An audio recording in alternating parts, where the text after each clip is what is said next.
Hello, my amazing artist, and welcome back to Art While Apart with me, Miss H. This week, I want to introduce you to an artist that chose to use her art to share her story, share her opinions with the world. Her name is Faith Ringgold. Faith Ringgold used her art to tell her stories. After graduating from the City College of New York with an art degree, she was excited to create and share her art.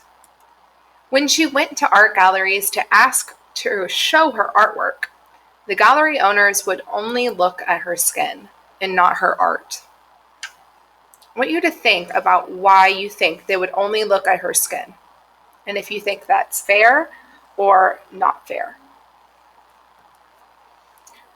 It was not fair, but instead of giving up, Faith decided to use her voice and her art to fight for equality.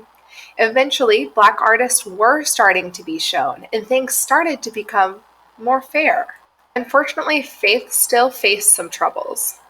She started to look around and notice that only men were having their art shown in galleries.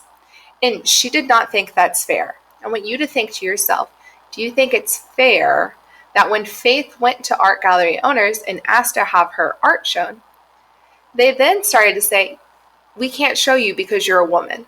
Do you think that is fair or not fair?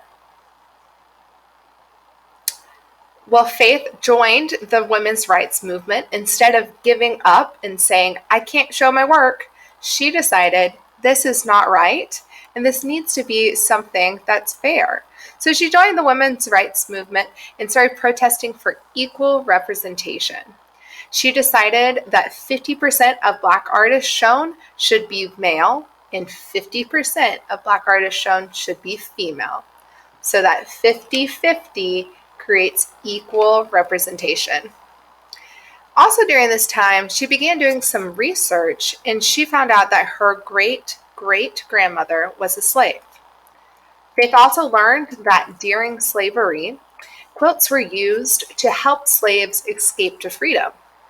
Patterns in quilts conveyed messages to guide escaping slaves to the north.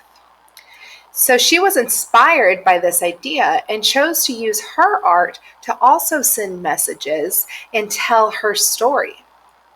She calls this type of art, this is one of her paintings, she calls these story quilts.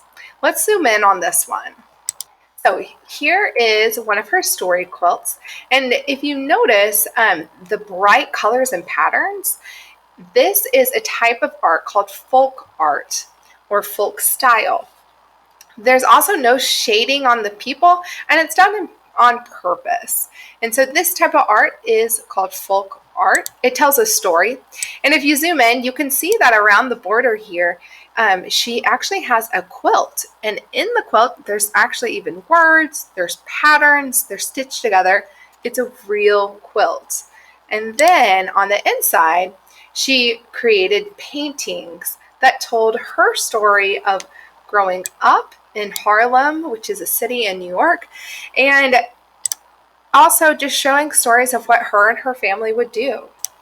Faith is currently 90 years old, and she continues to create art and inspire others to constantly work for equality.